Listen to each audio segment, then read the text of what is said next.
நேற்று சண்டே அதுவுமா no non veg டே ஆகி போச்சு. அதுலயும் ஃபுல் டே லேசியா தான் இருந்தது. சமைக்கவே இல்லை. காலையில இருந்து அப்படியே பேன் ஓல்ட்டிக்கிட்டு தெரிஞ்சோம் நானும் லோகியும். அதுக்கேற்ற மாதிரி நேற்று ஃப்ரெண்டு ஒருத்தவங்க பீட்சா ஸ்பான்சர் பண்ணியிருந்தாங்க. அதை ஆர்டர் பண்ணிட்டு எப்போ வருமோன்னு நாங்க 2 பேரும் வெயிட் பண்ணிட்டு இருந்தோம்.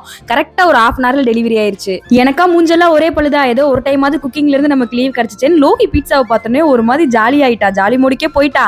அவன் தான் சிறு குழந்தை அப்படி இருக்கானா, நான் எனக்கு சின்ன குழந்தையாவே மாறினேன்னு எனக்கு தெரியல. நானும் அவன் கூட சேர்ந்து மிங்கிள் ஆயிட்டேன். அதுக்கப்புறமா ராஜினி அம்மா முடுக்குவான்னு சொல்லி 2 பேரும் நல்லா சாப்பிட்டு பத்தாவதுக்கு மின்ட் ஜூஸ் வேற இருந்தது. அதையும் குடிச்சிட்டு ஆனாலும் வயிறு பத்தல. ஏதோ மிஸ்ஸிங்காவே இருந்தது. நல்லா ஒரு தூக்கம் தூங்கி நல்லா ரெஸ்ட் எடுத்து டயர்டாகி ரெஸ்ட் எடுத்து அதுக்கப்புறமா ஈவினிங் தான் கிச்சன் பக்கமே வந்தேன். சரி ஓகே இதுக்கப்புறம் சமைக்காம இருந்தாலும் நல்லா இருக்கான்னு சொல்லிட்டு நைட் இந்த பன்னீர் பட்டர் மசாலா தான் ரெடி பண்ணிட்டு இருந்தேன். சப்பாத்தி கூட வச்சு சாப்பிடலாம். இந்த பன்னீர் டிபார்ட்மெண்ட் பக்கமே நம்ம வரது கிடையாது. முத்து தான் அதெல்லாம் சூப்பரா செய்வாங்க. இது செய்யறதுல ஸ்பெஷலிஸ்ட்னே சொல்லலாம். அதனால அவங்களுக்கு கால் பண்ணி எப்படி செய்யறதுன்னு கேட்டுட்டு அவர் சொன்ன மாதிரியே இதை போடு அதை கிண்டு அதை அரைன்னு சொல்லி எல்லா இன்ஸ்ட்ரக்ஷனும் ஃபாலோ பண்ணி கடைசியா பன்னீர் பட்டர் மசாலா ரெடி பண்ணி ஓரளவுக்கு நல்லா தான் வந்தது. கூட சப்பாத்தி வச்சு சாப்பிட்டாச்சு. அவ்வளவுதான். பாய்.